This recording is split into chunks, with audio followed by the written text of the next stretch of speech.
내가 언제까지 숙소를 하나 하겠다라는 목표를 먼저 잡으세요. 기술부터 익혀 나가려고 하면 익혀 나가다가 또 안 하시게 되거든요. 3개월 혹은 6개월에 내가 숙소 하나를 하겠다, 이런 목적부터 잡으세요.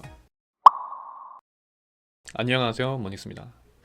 썸네일에서도 보셨겠지만 저는 제가 직접 청소를 하고 있어요.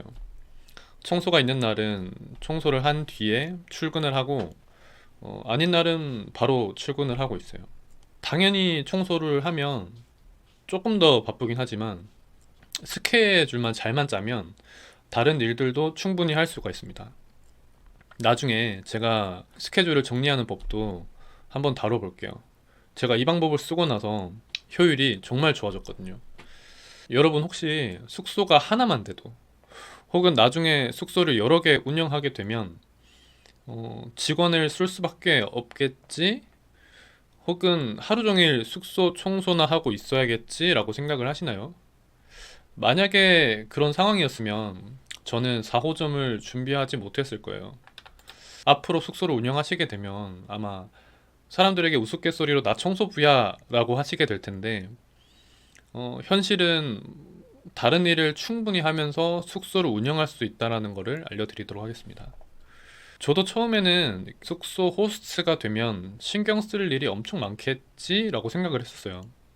어떻게 내가 외국인한테 숙소를 빌려줄 수가 있을까? 막연히 걱정을 많이 했었던 것 같아요. 제가 시작할 때는 시장 조사나 수요 조사 뭐 이런 건 모르겠고 그냥 막무가내로 시작했던 것 같아요. 근데 해보니까 걱정했던 건 그냥 상상이었을 뿐이고, 에어비앤비 어플 내에서 많은 기능들이 숙소를 편리하게 운영할 수 있도록 갖추어져 있었고, 또 계속해서 업데이트 되다 보니까 이게 점점 쉬워지고 편리해지더라고요. 제가 어떻게 세 개의 호점을 운영하면서 유튜브도 시작을 하고 쿠팡도 하고 자사몰까지 운영하는지, 바쁠까봐 혹은 신경을 너무 많이 쓸까봐 걱정하시는 거에 대해서 세 가지 정도 꿀팁을 드려볼게요. 첫 번째, 외국어 문제. 외국어는 다른 걱정들보다 무엇보다도 걱정할 게 없습니다. 사실 중국어, 일어, 영어, 불어, 온갖 나라에서 게스트분들이 방문을 하시는데 이거를 다 할 줄 아시는 분이 계실까요? 에어비앤비 어플 내에서 자동 번역으로 모두 번역이 돼서 제 말이 전달되기 때문에 의사소통이 한국 사람들끼리 하는 것처럼 100%잘 이해되진 않지만 의사를 전달하는데 문제 없을 정도로 번역이 되고 있고, 게스트 분들도 그 부분에 대해서 잘 인지를 하고 계세요. 그렇기 때문에 간혹 이게 무슨 말이지 하는 경우가 있긴 있는데, 그럴 때는 팝하고 어플에 들어가서 그대로 복사 붙여넣기 한 뒤에 참고해도 문제가 없습니다. 에어비앤비 어플 내에서 서로 통화를 할 수 있게끔 되어 있긴 한데 100% 텍스트로 해도 문제가 없습니다. 혹시나 이렇게 전화가 오는 경우도 있긴 있어요. 근데 그럴 때는 이제 저 같은 경우는 끊은 다음에 바로 텍스트를 보냅니다. 이 사람이 좀 급하거나 바로 피드백을 원하는 경우에 전화를 할 수가 있긴 한데, 그럴 경우에는 끊은 다음에 텍스트를 해서 제가 뭐 이러이러하니까 텍스트로 바로 답변 드릴게요 라고 하시면 문제 없습니다. 그렇게 외국어 문제는 걱정을 하실 게 없다는 걸 말씀드리고, 자, 두 번째, 관리 문제. 그러니까 운영 문제 같은 거죠. 게스트 질문에 대한 피드백을 최대한 빨리 해줘야 돼요.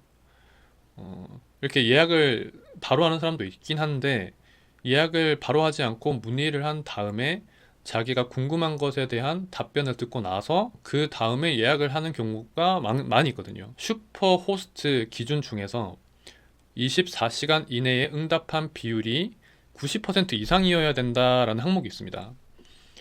근데 이 슈퍼 호스트를 다는 것 자체도 중요하지만 얼마나 빠르게 문의에 대한 답장을 하느냐에 따라서 예약률이 많이 달라져요.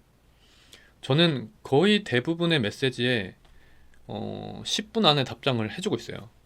그리고 그래서 이렇게 빠르게 답장을 해주면 그 부분에 대해서 되게 많이 표현을 하시고, 후기에도 응답이 빠르다라는 후기가 많이 달려요. 제가 생각했을 때 게스트 입장에서는 낯선 곳으로 여행을 오는 것에 대한 부담을 가지면서 여행을 합니다.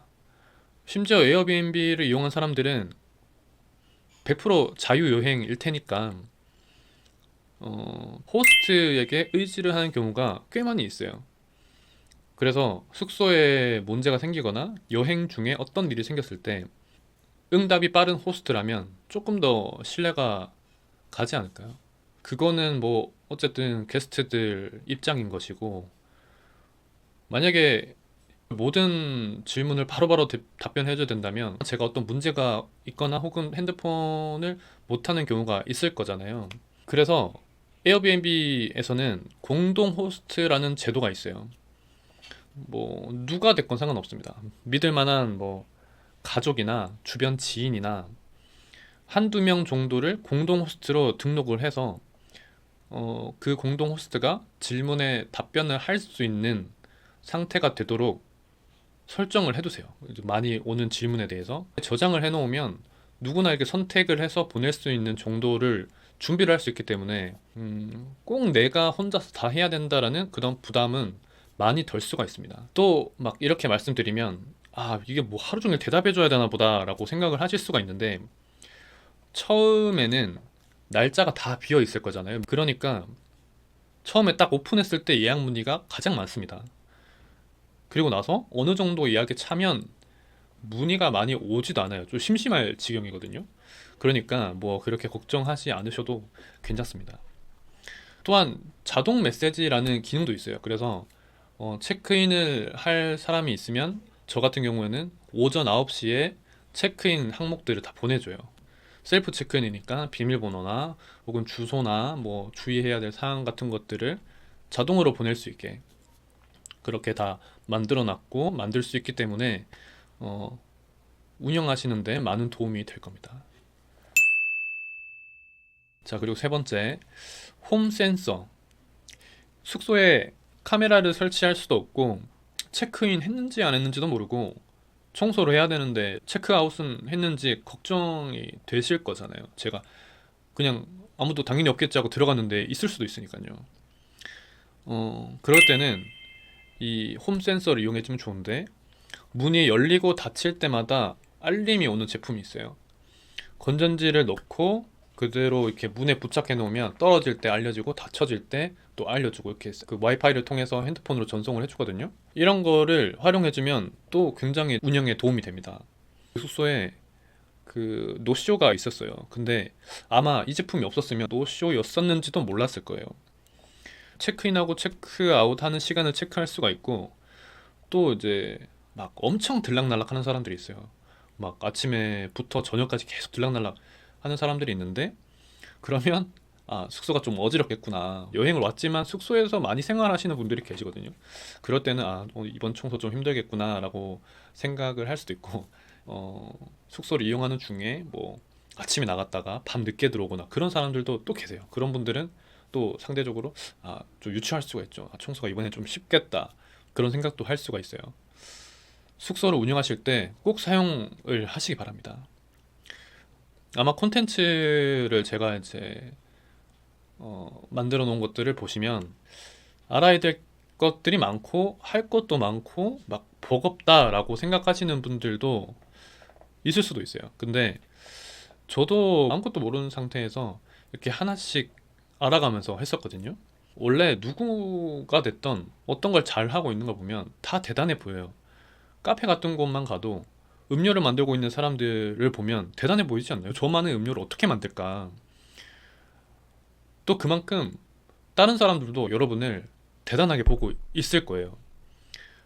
하다가 막히고 또 뭐 조금 진행하다가 또 막히고 하겠죠. 근데 그만큼 또 다른 방법이 있습니다. 그러니까 놓치만 말고 계속 시도를 해보셔야 돼요. 이거는 다른 컨텐츠에서 얘기하려고 했던 건데, 내가 언제까지 숙소를 하나 하겠다라는 목표를 잡으세요. 목표를 내가 뭐 6개월 안에 혹은 뭐 3개월 안에 숙소를 한 개를 하겠다라는 목표를 먼저 잡으세요. 기술부터 익혀 나가려고 하면 계속 또 그냥 하나하나 익혀 나가다가 또 안 하시게 되거든요. 그러니까 저는 이런 방법을 굉장히 선호하고 있어요. 내가 월요일마다 컨텐츠를 한 개씩 올리겠다. 그러면 그 목표에 따라서 다른 아이디어가 붙게 돼요. 왜냐면 나 무조건 월요일날 컨텐츠를 하나씩 올려야 되니까. 내가 어떤 거를 해야 되지? 동영상 편집은 어떻게 해야 되지? 어떤 얘기를 해야 되지? 어떻게 얘기를 해야 되지? 어떤 발성을 써야 되지? 얼마나 또박또박 얘기를 해야 될까? 막 동영상 편집 너무 어렵지 않을까 해서 동영상 편집하는 학원 다니고 뭐 수강하고 뭐 배우고 공부하고 뭐 그랬으면 제가 유튜브를 할 수 있었을까요? 아마 없었을 거예요. 일단 월요일마다 컨텐츠를 한 개씩 올려야지 라고 생각을 하니까 그 다음에 그거를 하기 위해서 다른 기술들을 습득하게 되고 조금 조금씩이지만 늘게 되고 내가 월요일날 해야 되니까 제 머릿속에서 그 방법들을 찾는 느낌이거든요. 그러니까 여러분들도 어, 계획 먼저 세우시고 3개월 혹은 6개월에 내가 숙소 하나를 하겠다라고 먼저 계획을 세우시고 그 다음에 제가 말씀드린 7단계 단계들이 있었죠. 그래서 내가 한 달까지는 혹은 처음에 1, 2주는 수요 조사를 하겠다. 그 다음에는 얼마까지 내가 부동산을 뭐 돌아다녀 보겠다. 이런 목적부터 잡으세요. 그 다음에 이거를 하려면 어떤 기술을 써야 되지? 어떤 방법들이 있지? 라는 순서대로 이런 순서대로 하셔야 된다고 생각을 해요. 그러니까 제가 말씀드린 거 그리고 제가 계속해서 알려드릴 것들을 잘 숙지를 해서 방법적인 면들을 적용해서 꼭 숙소를 운영을 해보시길 바랍니다. 저는 매주 성장하고 있다고 생각을 하거든요. 그러니까 여러분들도 다음 주에 이 영상 보실 때 내가 저번 주보다는 뭔가를 더 했구나, 조금 더 성장했구나 라는 것을 느끼면서 다음 영상에서 만나셨으면 좋겠습니다. 감사합니다. 다음 주에 뵐게요.